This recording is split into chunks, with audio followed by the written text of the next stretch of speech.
Yeah, I gotta disagree. I mean, maybe it is a misunderstood park. My kids were nightmares after they saw that show. Hey there, this is LJ, owner and founder of Smart Moms Plan Disney and Smart Moms Travel. Welcome to the Smart Moms Plan Disney podcast. I wish I could be with you for every episode, but don't worry, I have chosen an awesome host who will be with you each and every week. I love her, and I know you will too. Here's Allie. Welcome back to another episode of the Smart Moms Plan Disney podcast. I'm your host, Allie. Today, we are rounding out the 4th Disney World theme park as we do a deep dive into Animal Kingdom. I am here today with Karla, Chris, and Haley, and no spoilers, but we are a team divided. Hello, ladies. How are you? Good. We're good.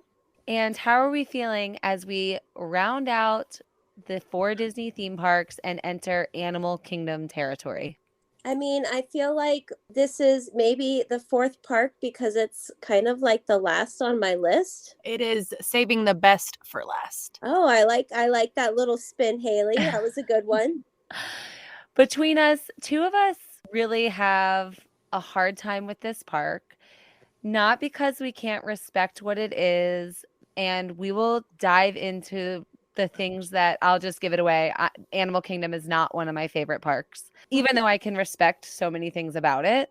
But I am not madly in love with it, not the way that Haley and Chris are. So tell me how do you feel about this park? What is it? How does it make you feel? All the feelings. For me, I think Disney did a beautiful job at blending what a lot of people assume is a zoo with Disney magic. And it's something that until you experience it, you don't see the true beauty of the entire park.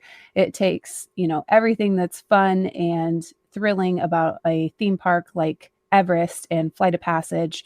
And then you also get to see legitimately live animals sitting under a bird show. Like, they are trained. You're getting to see the trainers work with these animals firsthand. And it's something that I think Disney did wonderfully. And it's one of my must hits every time. And for me, it's literally the nostalgia of walking in there. So we talk a lot about that feeling of nostalgia. When I walk into Animal Kingdom and I round that corner right to the bridge and right to the Tree of Life, like, that's home for me. So a lot of people feel that in Magic Kingdom. But for whatever reason, I am deeply connected to that. When I see Tree of Life, my trip has started.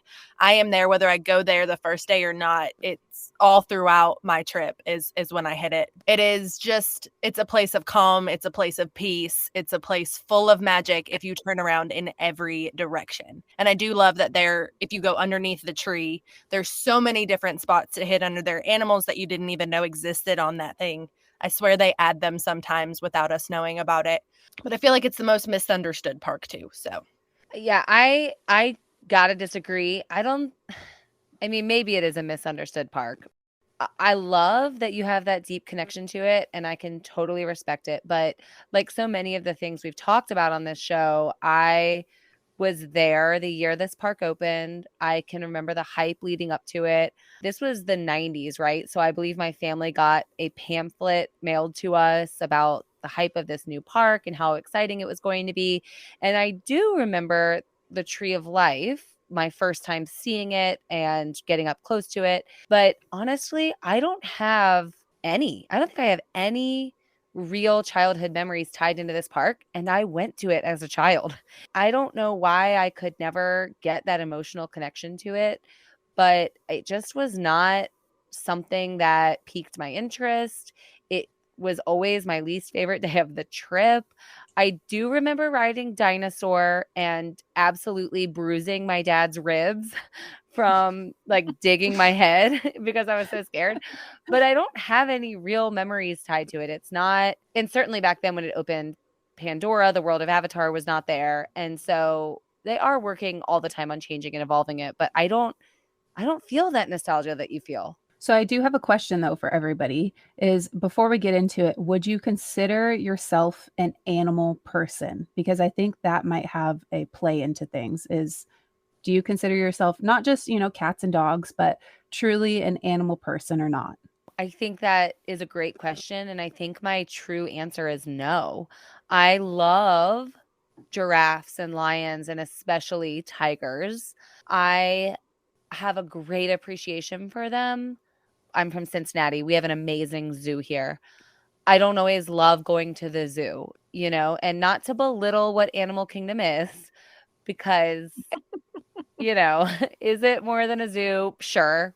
But animals in captivity thing, but Disney has done such an amazing job with their conservation and things that they've done with Animal Kingdom. So I don't want to make it about that, but I just don't think that I'm an animal person, and maybe that is it. And I think for me, I think I am an animal person, but when it comes to like Disney, I kind of separate the two. Pandora and Avatar and that whole space over there is absolutely amazing. But does it scream Disney to me? When I think of Disney, would I ever put Avatar and Disney together? No.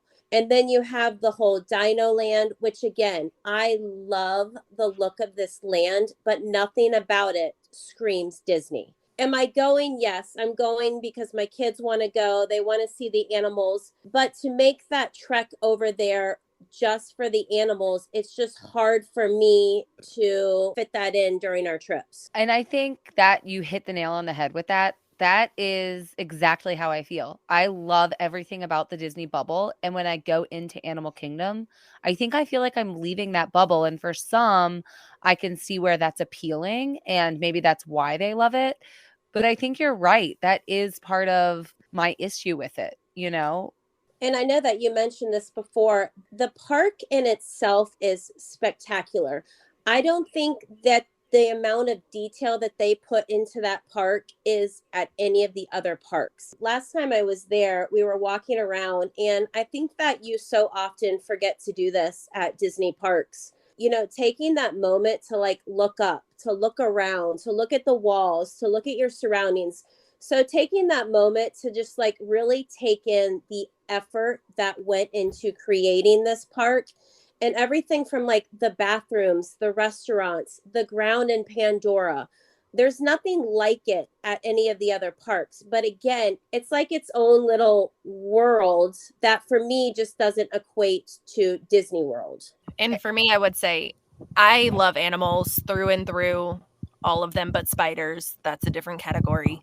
But when it comes to Animal Kingdom, like you're saying, Karla, for me, the difference is where I feel like I'm traveling while with and at Disney, I guess would be the best way to put it. So when I come across that bridge, Harambe Market's in front of me. You've got Festival of the Lion King to the left, a great Dole Whip to the right, and you're on that bridge and you can see down to the path of where you would walk to Pandora, or to the right, which is a beautiful image of, you've got kind of the Tree of Life a little bit to the right into the water, and then Mount Everest there. Like, that is my spot because I can see everything that makes me happy from right there.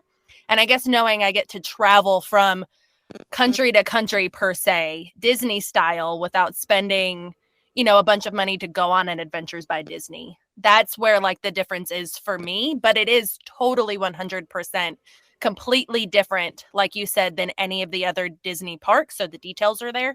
It's definitely not the same set of magical. It's a different set of magical. Yeah, I think I've never been able to even unravel in my own mind what it was. And you are both really, really getting to the bottom of it for me. It is gorgeous. It is the prettiest park for sure. I feel like there is zero contest there.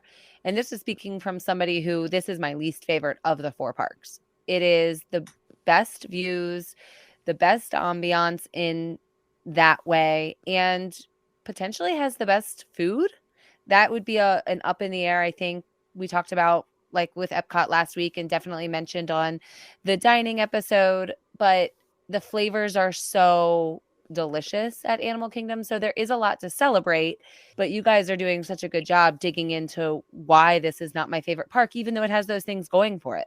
I agree. And I think it just comes down to, it's not a bad park. It's not a park to be missed. It's just our least favorite. And that's okay, because it has to be one of them, right?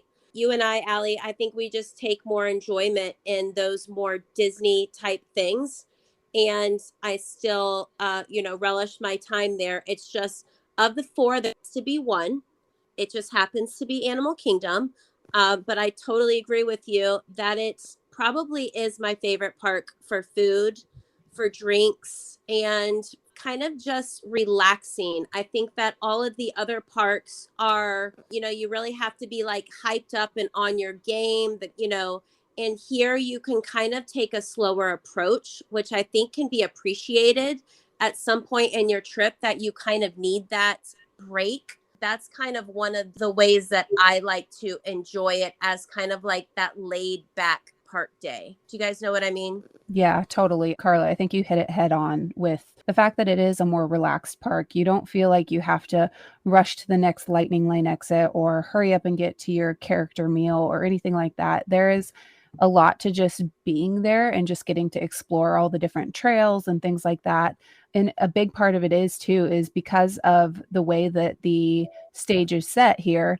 Sometimes maybe you're sitting back on the safari and you see elephants walking across your path and you can't move for 10 minutes. And that's just the way that Animal Kingdom is set up. They're live animals, they're unpredictable. And because of that, it makes it become more of a laid back atmosphere all around. And I think for me personally, up until this last trip, I hadn't really spent a lot of time on the eating and getting to see the cocktails and things like that, because I went a lot when I was younger.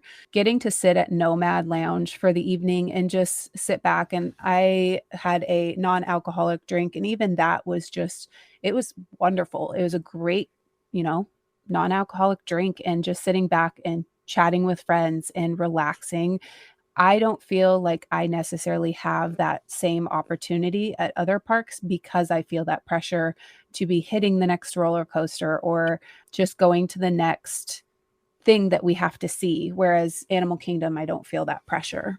Yeah, I think that's a really great point. Is it's a low pressure park, and in a Disney vacation you do need that. You need the pressure to come off sometimes. So I can totally respect that. And to your point about Nomad Lounge, I know we've mentioned it on the pod before, and that is one of my favorite places to sit. The gardens and trees and water around that outdoor patio seating. And then your kids are totally entertained because the boat cavalcades are going by and Pocahontas may float by, or Chip and Dale, Donald. And it's just an endless sea of characters. And that is absolutely unique.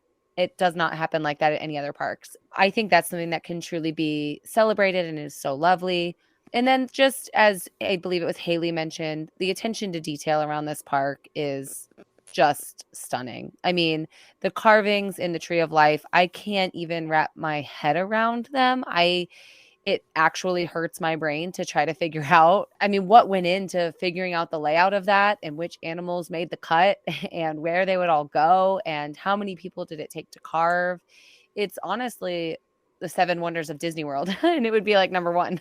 The cool fact about the Tree of Life, too, I've done a little research behind it. There are 325 extinct and obviously existing animals carved into that tree. I have never seen, nor would I even know where to start on finding all of them. I don't know either, but my family has like a little game that we play. So every time we go, we sit on the back side of the tree. There's this little area.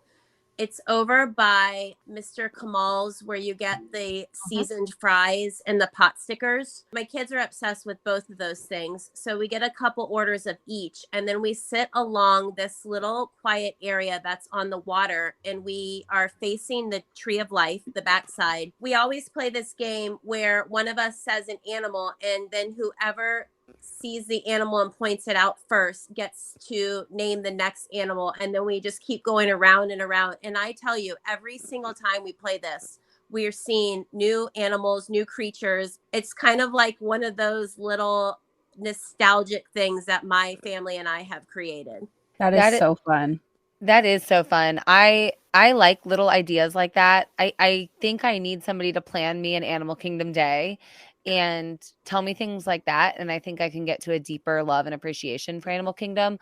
One thing I haven't done at Animal Kingdom, and I'm looking forward to taking my kids to do on the next trip, and I do think it's something we'll all enjoy, is you can take a train out to Rafiki's Planet Watch, and you can actually do an animation drawing lesson. And I know my wife and my kids are all really big into drawing, and I think they're all going to really love that.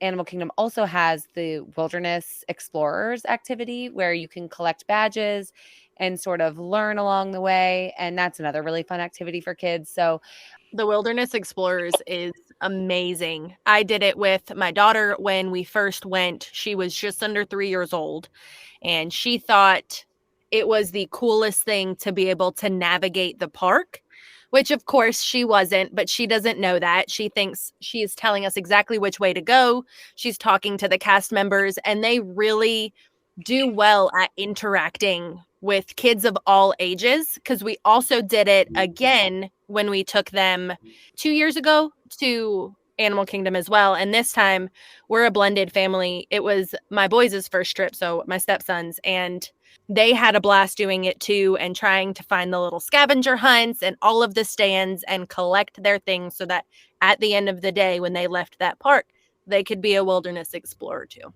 And I think one of the really cool things that they did here with the Wilderness Explorers is, so it's a scavenger hunt, but the kids are actually learning along the way, and they're learning from actual representatives of those areas. So like when you're in Africa, you're speaking to a native person, and they're really teaching you about their lands and, you know, whatever the subject is that's in the little booklet. But I think that that's a really awesome thing that they've included in this experience. Especially for those that take a break from school to go do this, that would be an awesome opportunity to bring back and talk to your classes about, because I know I was a kid that my parents always pulled us from school. And so we always had to come back and give reports on kind of what we learned and things like that. And the Wilderness Explorers, it was always one of the things that we brought back, as well as walking around the World Showcase, just because both of those have such unique opportunities to bring different aspects of where you're at and what you're seeing. And it's also just super fun. Back in the day, we did it. And then we also would do a press penny. And that's what I'd bring back for my classmates. And some of my classmates still to this day, 20 years later, bring those press pennies up that I brought you, a press penny from Africa in Animal Kingdom. And they thought it was the coolest thing back as a kid. I think we've done a good job. I mean, this park is pretty, it's tasty. There are things that are fun to do, some things that are really fun to do. And we're going to dive a little deeper into what those things that I think are just a major miss about Animal Kingdom. After we take this quick break, we will dive right into our segments, including the 7. Hey, Smart Moms Plan Disney podcast listeners. Have you joined our online communities yet? You can find us on Facebook and on Instagram at Smart Moms Plan Disney Podcast, where we're connecting daily with listeners, answering questions, and sharing our favorite Disney memories. Joining one of our communities, especially on Facebook, is like pulling up your own chair and joining the conversation yourself. Why let Tuesday be the only day you hear from us? Come join us to continue episode conversations, or maybe even tell us if you disagree with something we've said. We're planning trips, offering tips, and ready for you to pull up your chair. So follow the links in our show notes and join us at Smart Moms Plan Disney Podcast on Facebook and on Instagram. Welcome back, everyone. We are going to dive right on into our segment here on the Smart Moms Plan Disney podcast, The 7. This is where we take the personalities of those 7 dwarves and discuss them as they relate to the day's topic. Today, of course, we are discussing Animal Kingdom. Do we like it? Do we not like it? What does this park have going for it? And I want to start today with Grumpy, because I know that this is sometimes my overwhelming feeling about this park, Animal Kingdom, even though I don't really want it to be. And I think some of the reasons are, and I totally understand why, okay? I go to Disney in part for those firework shows, the nighttime spectaculars. They have them at all 3 other parks. And I understand you can't do it. It's too dangerous with all of the wildlife and actual things that are living, as well as it's not good for the animals to let off the fireworks so close to them. So I get it. I know you can't have an evening show, but that doesn't mean that I don't miss it. And I think it's one of the reasons that I'm not in love with this park. I don't feel that connection to it. So they used to have something called River of Lights at Boring. Oh my gosh. It was amazing to me as somebody who loves every animal in every Disney film. So the projections remind me a little bit of some of the things that they do now with Harmonious, where they have the scene on the water. And they would light up and shoot fire, and they would be different animals. And it was the first show that my kids ever got to see all together. My whole family of 5 was together, and that's the first one that we got to see. I have the little cup as a reminder at work. That nighttime show was perfect, just like what you were saying, Allie, because there's only so much that they can do with the animals and all of the nature right there. You obviously can't shoot off fireworks, but it gave a sense of almost like that closure to a park. And it does make me insanely grumpy that they have nothing like it. And Kite Tails is a whole nother story. That made me grumpy all in itself, That too. was a joke. What a mess. Absolute joke. Like, what a mess is Kite Tails, y'all. Like, those jet skis and like the animals just like float down onto the it's Crashing traumatizing and into weird. the empty stands because nobody's there watching the show. It's so bad. It's not good. And that was one of like Animal Kingdom's big 50th anniversary. We've got Kite Tails, and it's like looks like it's on the lake by my house. Womp, womp, womp. And like, where is Rivers of Light? Like, why isn't that back? Why aren't we developing that? That's one of the biggest problems with this park is it's underdeveloped. There is dead space all over. Dino Land USA makes no sense. I don't know what it's doing there. I cannot say enough that I just feel like not only does it not fit, I think the whole carnival game atmosphere, that knockoff Dumbo ride, where the Triceratops are going around, like, what is happening? Why is this here? So part of Dino Land, yes, I'm ready for the new renovations to come to it.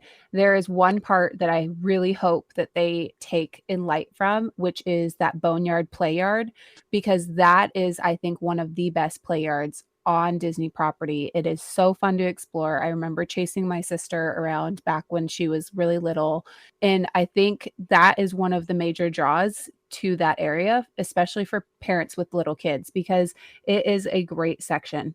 But other than that, it's a big flop of an area. And I'm really excited actually now to see what they're going to do with it. And hopefully with the rumblings of Zootopia coming in, I think that would be a beautiful expansion into the park. And it would just be seamless, honestly. Every ride back there in Dino Land is the scariest rides in all of Disney. Dinosaur, I'm a grown woman and I still cannot face head up during that ride. I'm not even that flexible, but somehow when I get on that ride, my head is between my legs. Yeah, and my kids just sit there and they laugh at me, but it is like the scariest thing I've ever seen. Yeah, I like that ride. And I then, do like that ride. And then they had Primeval Whirl. No wonder that's now demolished because you would need a chiropractic adjustment and a psychological evaluation after you get off of it, when you think that you almost just went over the edge 32 times and you got whipped around and had to do it again. Yeah, I think those are the things that have me like, is this Disney World? Like, where am I at the fair? I think it feels like a fair back there. So it is a fair ride. Yeah, you're so right. It's bad. It's gone. It's gone. So we don't even need to touch on that anymore. I think, yeah, it's underdeveloped and it doesn't have enough good attractions. That's the problem with it. It does have some of the best attractions at Disney World, which we will get to. I think my last two are the show inside the Tree of Life being Bug's Life. Oh. First of all, let's revamp that. Let's get something new in there, new energy. And second of all, that show is scary. My kids were nightmares after they saw that show. The lights go out and the bugs are tickling your feet and they're under your bottom and the snakes drop from they felt like they were in a horror movie. It is totally a horror movie. And then it's spoiler alert, and then they like end the show with like a bee stinging you in the back. Like I did it once when we were kids and never again. Like I will not take my daughter in there. I want to solely because you get so close to the tree, but it's like, I want to walk straight through the amphitheater that's in there because it's not worth it. And that's hard for me to say because I do love Bug's Life and I think it's a cute film and it's it's near and dear to my heart, but it does not make sense anymore. It is dated at this point, and I think there are so many great things that have come now that they could maybe tweak it and put somebody else in there, and it would be way more fun. I have the funniest visual of looking over at my 3-year-old daughter who was watching the Bugs Life show, the one and only time she ever went to Animal Kingdom to date. And she has on her goggles and the spiders drop from the ceiling. Sorry, spoiler alert. And she was grabbing her face screaming. It was a scene from it was, oh my gosh. And like Disneyland used to have an entire themed land after Bugs Life, and it was so great. It was wonderfully done. That's gone now. They had enough sense. This is dated. It's got to go, and you bring new life to it. And it's time to do that with Bugs Life in the Tree of Life. Tough to be a bug is what that's called. And then lastly, and we're going to talk about how amazing Pandora is. So we don't need to dive that deep yet, but can we talk about how there are not enough good things to do in Pandora? Like the world of Avatar, there's just not enough good things. I do wish that they had a somehow character interaction. Like, I understand how big the Na'vi are. I understand how big Avatar is, especially since they have, some of the suits that are in the movie right in front of Pongu Pongu, which is one of the quick service stands. There's nothing else in there. So I am a diehard Avatar fan. Love the land, love everything about it. But just like you said, they, I think, missed a little bit of a mark, even if having a smaller sized version of meeting someone or anyone, one of the humans versus the Avatar themselves. We can't get stilts. Well, and that's we can't figure out how to cover stilts and make a big Na'vi. Like these are. I think these in are conclusion, what we're saying is when you go to Animal Kingdom and you get to the Tree of Life, you got to take a hard left. Just don't even go right to Dino Land. Don't go to Bugs Life. What else is over there? Nothing. I think maybe like the Triceratops snack stand with those delicious blue cheese buffalo chip things. Those are great. But you're going left and you're going to enter into Pandora, which is amazing. I actually just saw the second, and I know Haley's like blue when she goes to sleep. She's part Avatar on a much smaller scale, but whatever that second movie was, I just saw it. The Way of the Water. I actually, in the movie, all I could think about was how cool it's going to be when they incorporate that second movie into that land over there. And I really hope they do. And I think that's our happy, right? Pandora is exquisite. It's incredible. It's beautiful. The mountains actually look like they are floating. There was no detail left unturned in the creation of the world itself. It looks like you walked right into Pandora. It's absolutely beautiful. Are we talking happies now? Because my happy for Animal Kingdom would for sure be the shows, right? I love the bird show. I love the Lion King show. Finding Nemo's fantastic.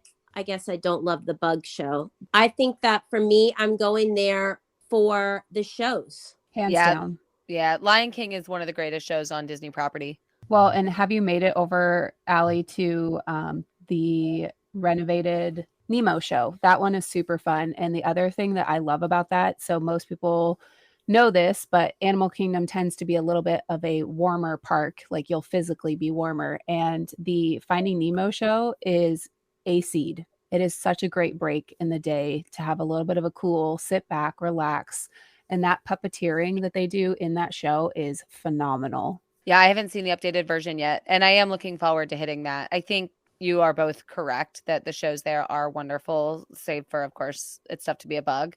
But gosh, The Lion King is just like Cirque du Soleil meets Disney meets one of, if you're a 90s kid, gosh, Lion King is it. So that show is so phenomenal. Then right over there as well, of course, one of the greatest attractions, in my opinion, on Disney property, Expedition Everest. It's a great coaster. I don't want to give too much away about it because if you haven't ridden it, I think it has a lot of surprise elements. And I think it's one of those that it can be fun and exhilarating no matter how many times you've ever ridden it. I really, really love that attraction. I think it's a great reason to go to Animal Kingdom. And then, of course, Flight of Passage. Is it the greatest? What do you guys think? Is it the greatest Probably ride? the best ride on property. You think so? I was going to say it seriously is. So what's really cool is Karla was just talking about Way of the Water. Unless you've seen that movie, and like you said, it's probably because I'm blue when I go to sleep. Way of the Water, the Tulkuns are in Flight of Passage. So this last time when we went in January, I had seen the movie in December. That was my birthday date with my husband, was going to see that movie. When we got into Flight of Passage on this last trip, I about flipped out of the seats that you're sitting in when I realized how insane they were in creating that and already incorporating the second one in before we ever knew the second one existed. So that was insane. And then just how beautiful Pandora is and Flight of Passage is, I have to do that at least twice because it is an insane ride. And I get motion sick on some things, but that, as long as you block the lights at the beginning, is hands down, I don't get motion sick. And every level and every angle, so whether you go with A, B, or C, up, down, or below, they're all a different view. So overall the same, but there are different details in every single one of them. I think also too for that ride, they did such a great job at creating the experience, the buildup of it all. It's not just like sitting down and riding the ride like most other rides at Disney. Really, with the Avatar Flight of Passage, it is one of the rides that they really leaned into the pre-show aspect and the buildup of it, as well as like literally as you walk out of the exit, you still feel like you're in the ride until you are back outside. And it's just one of the most amazing aspects that it's not just the 3-minute flight that you're on, but it's the whole experience of it for me. And I don't know if I would say it's necessarily the best ride on property, but it is definitely top 3 for me every time. You know what it is? All of these other things we've talked about, I'm like, the atmosphere. Like, yeah, it's great. It's beautiful, but I could leave it. When it comes to Flight of Passage, I'm like, no, this is worth it. This is why you go to Animal Kingdom. It is worth a ticket to that park and discovering these other things we're talking about just so you can experience Flight of Passage. And the smell.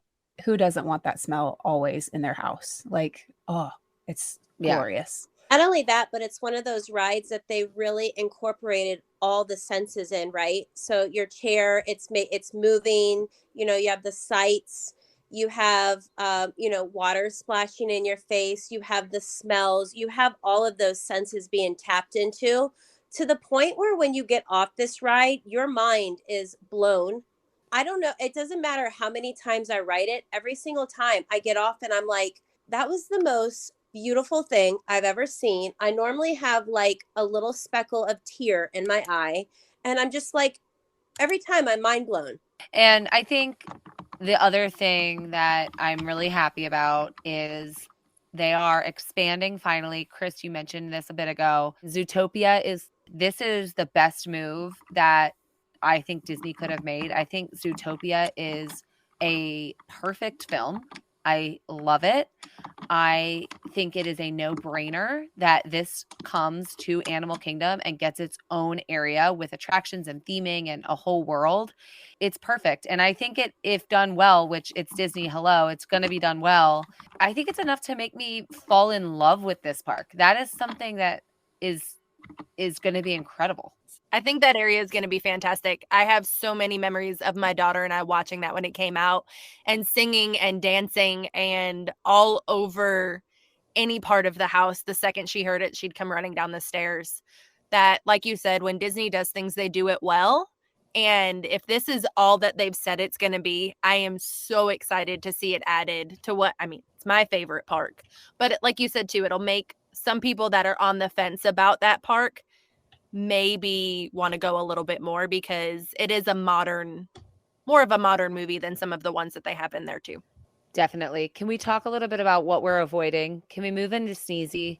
Because we talked up Flight of Passage and how amazing it is, but the only other attraction in Pandora is the Navi River Journey, and that is an absolute hard no. Oh my gosh.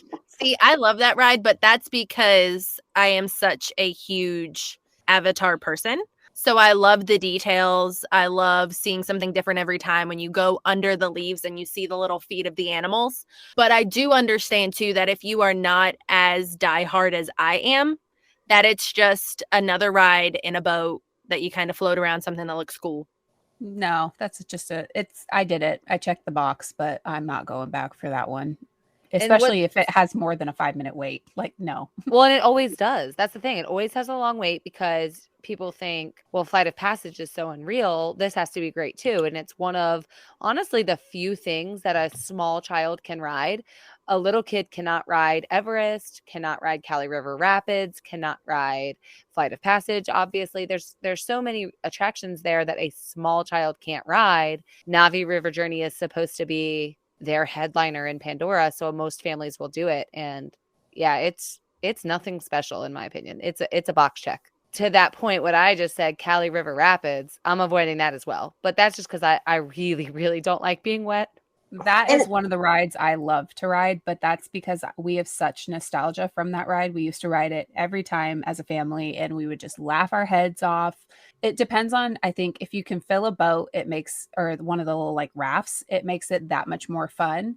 But I also think too, the time of year that you go makes a huge difference. Yeah, and I think another thing I'm avoiding, two things. One is the animal exhibits in general. I'm just not there. That's the element to me that just kind of feels like a zoo. And maybe it's because we have a great zoo here where I live. I don't need to walk around to the exhibits themselves. It's just not going to happen. And then one of you mentioned it a bit ago, the bird show. I don't know if y'all have ever seen the movie The Birds, but I just don't need a swarm of birds above my head at any point in life.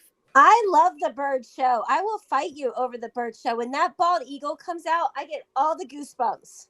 No, I could go see a bald eagle on the Ohio River. That show is not for me. See, for me, I do love the show, but that's because I always say in another life, I would love to come back and be a Disney trainer for Animal Kingdom because I love the aspects of what they're able to do with these animals and just how brilliant they are. Like if you haven't seen the show on Disney Plus that goes behind the scenes with the trainers, one of the new episodes in season 2, it talks about one of the ravens and how they taught him to untie one of the handler's shoelaces. And I just think it's absolutely one of the coolest things because I think a lot of people don't give birds the credit that they deserve and they, bird brain and things like that. But it is seriously, it's so cool. And to see how well they blend all of them together, it's beautiful.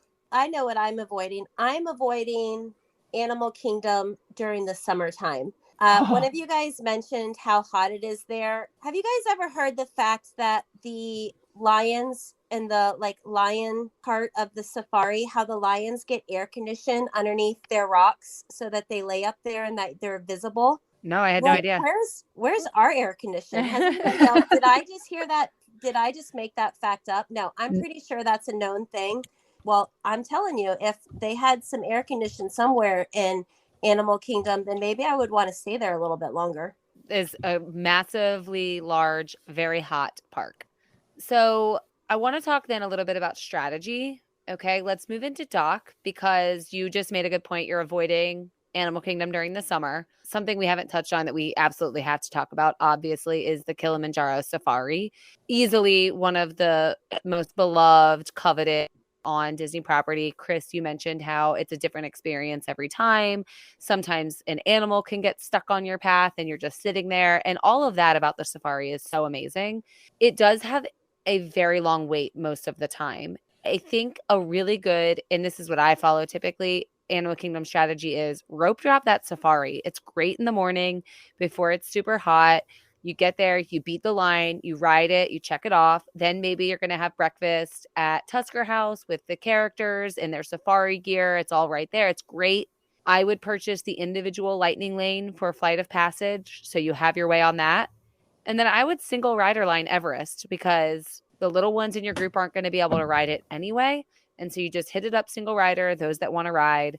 And you've hit the 3 biggest attractions with the longest waits without having to really wait.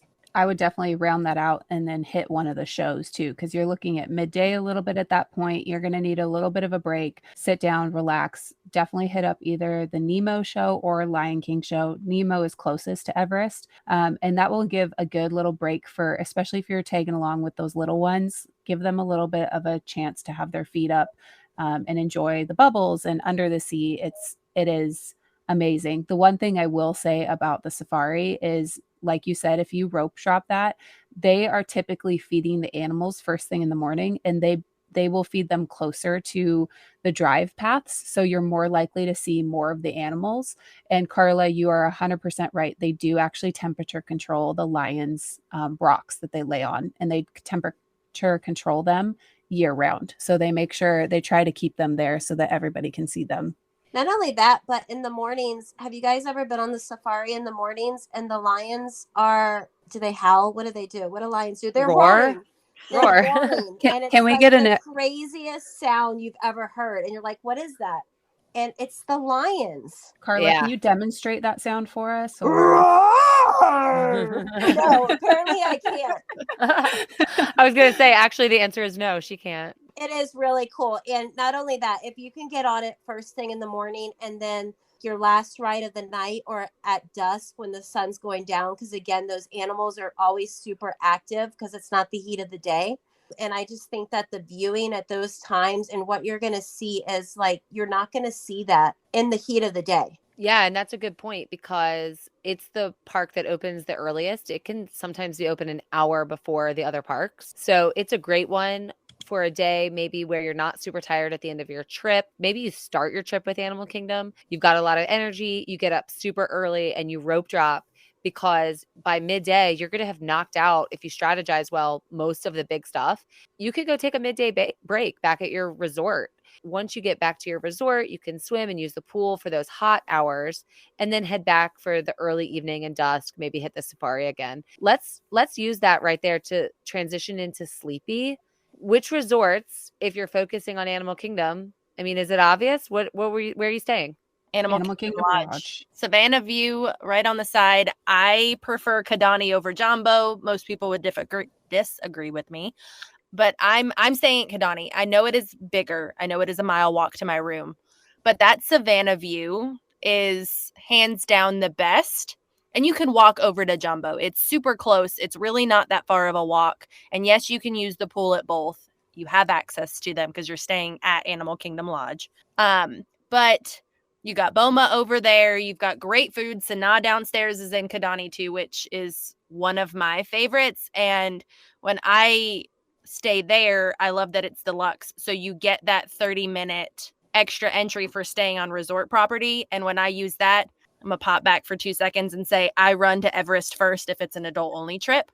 And that extra 30 minutes gets me 3 rides on Everest before anyone ever touches it. So when you sleep, right around the corner, it's also the shortest bus because you can only use a bus to get to Animal Kingdom. There is no other way. Yeah, that's a great point. And that's what I was going to say is, I mean, staying with a Savannah View at Animal Kingdom Lodge is bucket list type stuff. And Haley, I know this is your favorite resort. You're super passionate about it. I've stayed in that Savannah View as well. And I feel like it's 2 vacations in one, right? You get a giraffe outside your window and the calm serenity of those savannas. And then you pop into the park and you get to experience there. It's all really lovely.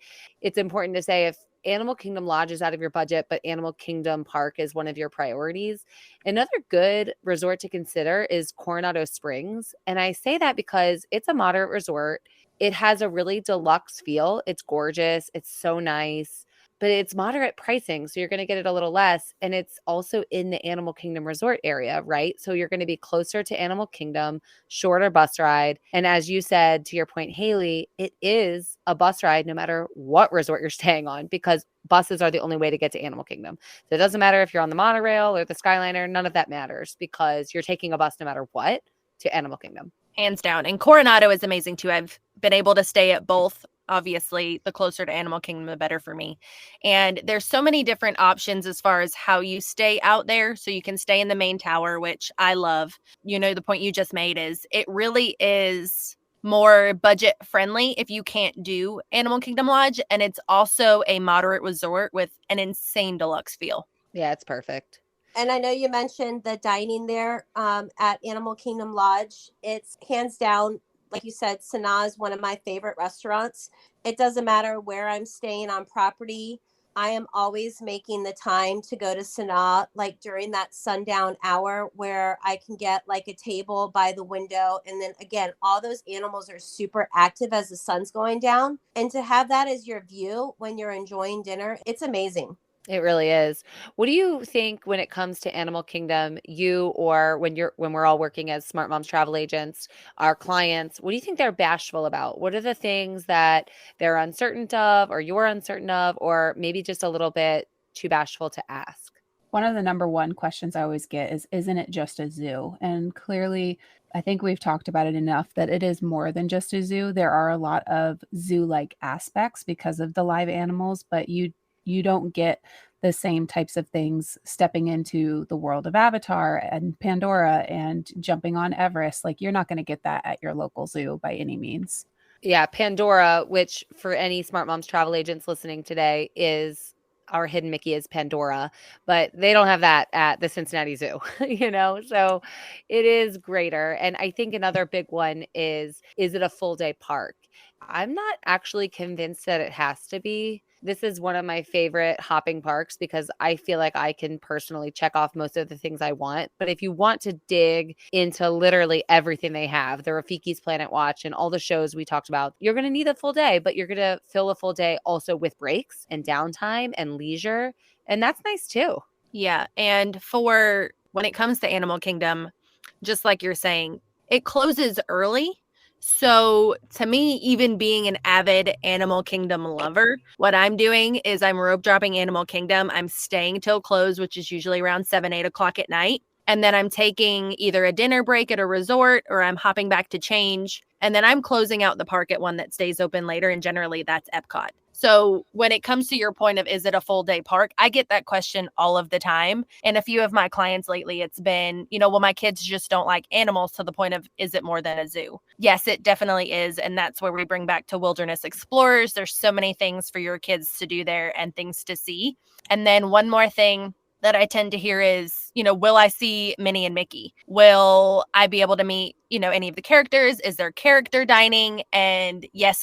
You can meet Safari, Minnie, and Mickey. It is one of the only places to meet them. They are phenomenal. And then there's Tusker House in the back, which is a character meal, little buffet in the back by the Lion King show. Yeah, and I think that's a good point is people always ask, will there be food for my family to eat? If you have a picky eater, I think you get a little bit nervous that the flavors aren't going to work for your family. The food at Animal Kingdom, Karla, you had mentioned Flame Tree Barbecue. That has to be one of the greatest quick service restaurants on all of Disney property, as well as Satuli Canteen, delicious. Yak and Yeti.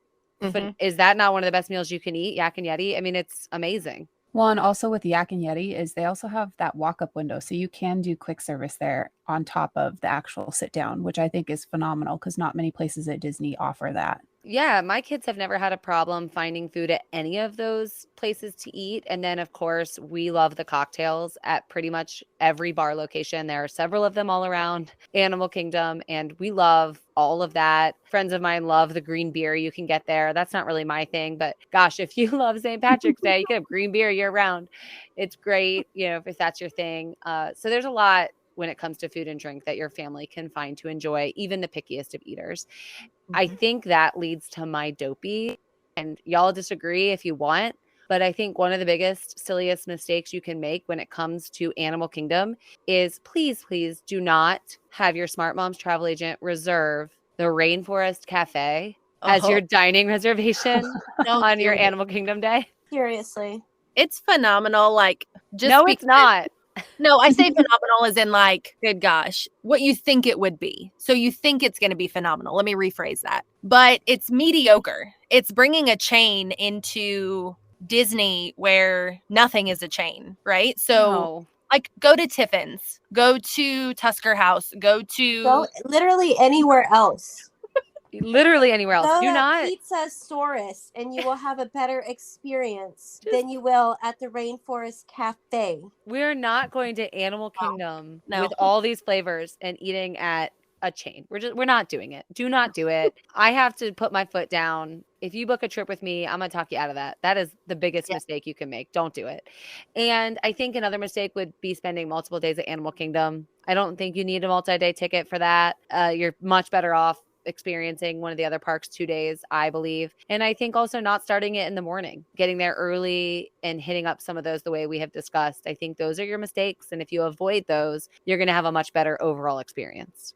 See, I'm starting in the morning with or without kids. That's me. But I get your point in saying that, like, allow that to be one of your days where maybe you have that, late morning start versus that early morning start. I just love rushing and having that first part of my day being Everest. And then I won't do multiple days in Animal Kingdom as far as reserving that as my first park. I might hop over there because, like I said, I'm a sucker for Flight of Passage. And if I see an hour in my day or 2 hours that I can make it over there and that line is okay, I'll hop on over there. But it'll only be the start of one of my days. But I'll find a way, if I have hoppers, to get there a couple of times, even if it's specifically for Flight of Passage. Yeah, I think, as I had mentioned before, Flight of Passage is a reason to pop into Animal Kingdom, even if you never spend a full day there. All right, we are going to take a quick break, and when we come back, we are going to tackle the Lightning Lane. Hey, wait. I know you're ready to get back to the podcast, but I've got something very simple for you to do. Join my Facebook group, Disney Planning Made Simple. I'm Stacy, one of your podcast hosts, and I have a sweet, friendly Facebook group made for those of us who thrive in the simple pleasures of life, things like family, food, and Disney. Join at facebook.com/groups/Disney Made Simple or follow with the link in the show notes. We'll be so happy to see you there. Hey y'all, it's LJ. I thought it would be really fun to tell you about my kind of ideal quick day at Animal Kingdom. Not hitting all the little things, but just hitting the high points, like the stuff that we can't miss. I love Animal Kingdom. I feel like people need to go into Animal Kingdom more. But I feel like you can do a lot at Animal Kingdom in just like a half day. So start off with Flight of Passage. Of course, it's a do not miss. You absolutely want to do it. Then I would head over and watch Lion King. I have to watch Lion King if I am at Animal Kingdom. I just love it. The monkeys are back now. They were gone for a long time. Even after the show returned after the pandemic, the monkeys didn't come back for a while. Then I would head to the safari. Always do the safari. It is a different safari every single time you ride it. And then now that they're doing it at night, I have also really enjoyed it and had great success seeing a lot of animals at night as well. So I would say that your options are to like start at this edge of the park and do these things in the morning, or start completely at the opposite end and come around and do these things in the evening. So then we would head over to Expedition Everest. One of my top 3 rides for sure. I love it. It's such a good like thrill ride. It's very straightforward for me. Like, it doesn't make me feel sick. I do close my eyes on the like backwards part, but it's only a little bit of backwards. It's one of those rides that like if you time it right, you can go again and again and again and again with no wait. And I've definitely done that with my kids and some of our very good memories. Then I would head over and do the Nemo puppet show. I love it. Like, it's so fun. It's entertaining. They're very talented. I feel like it's a must-do. And then they're excited to get to the dinosaur area Dinoland, because a lot of good things are happening in Dinoland. One thing is they love the dinosaur games. They're not that expensive. I don't feel like Disney is really trying to like turn a profit on these games. I feel like it's more about experience, and they're fairly easy to win prizes on. So I have always felt like if I spend $20 on games and we play there for an hour, and then also 2 of my kids win a prize, and that's their souvenir, like, I've totally won, because you're not going to get a souvenir for less than $20 at Disney. So also in that area, 2 other things are really fun. The dinosaur ride, it's scary. I'm just going to say it. I don't look at everything. I hide my eyes. It's also a little rocky, so it's super fun. My kids love it.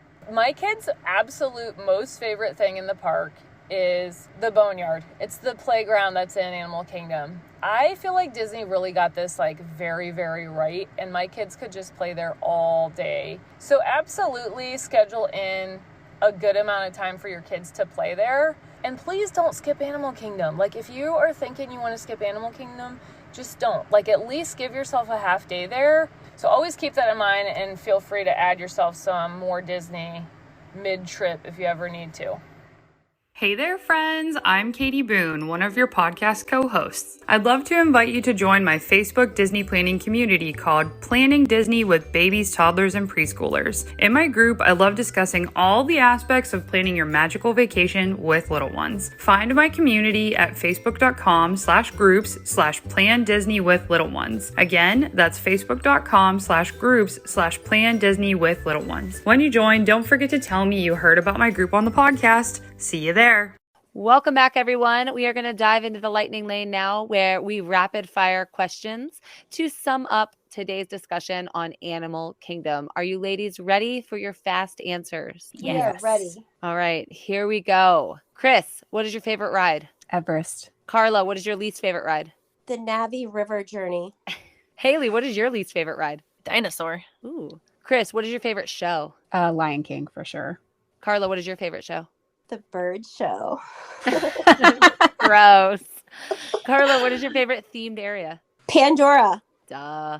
Haley, which reservation you can only have one sit down are you getting? Hands down, Tiffin's. Oh, that was a walk up. Look at that. Nomad's a walk up, but Tiffin's is not. Yeah, they are right next to each other. Yep. Chris, what's your favorite quick service? Flaming Tree. Carla, favorite drink on property at Animal Kingdom? Alcohol. It is exceptionally good there. Maybe that's just because that's how we're going to find our way enjoying that park a little bit more. Haley, older kids or younger kids at Animal Kingdom? What's better? Older kids, because my kid's first roller coaster was Everest, and that is the best picture I have. Chris, what about you? I know you only have one little one. Do you think older kids or younger kids are better at that park? I'm going to say older because they'll get to experience all of it versus the youngers would only get to experience a lot of the walkthroughs and trails and things like that. I think Carla's kids actually might be like the sweet spot age. They're big Yeah. enough to ride everything, but also young enough to really enjoy all of the things we've discussed. Definitely not Yes. teenagers, but like the mid-age, like 9, 10, right around there, where they ride everything, but still in awe of it all. Totally agree. Okay, Allie, what would be your favorite quick service? My first instinct was to say Nomad Lounge, but I actually don't think that would qualify as like a Disney quick service restaurant because you can't mobile order it and get it over a counter like you can at most of them. It's just actually quick food, but you do order it sitting down. You just can't get a reservation. So that's a weird one. I guess if I'm going by Disney standards, my answers would have to be Flame Tree or Satuli. That is going to do it for us today. Our conversation on Animal Kingdom Park at Walt Disney World. It doesn't necessarily have me a firm believer that this could become my favorite park. However, I am intrigued that maybe I could grow to love it a little bit more and appreciate it. So thank you, ladies, so much. If you are planning, looking at planning, or ready to start planning again, and you don't already have a Smart Moms travel agent, be sure to check out the link in our bio or show notes to get connected with a free Smart Moms travel agent. Be sure to like, follow, and subscribe everywhere you get your podcasts and on social media platforms at Smart Moms Plan Disney Podcast. Until next time, we'll see you real soon.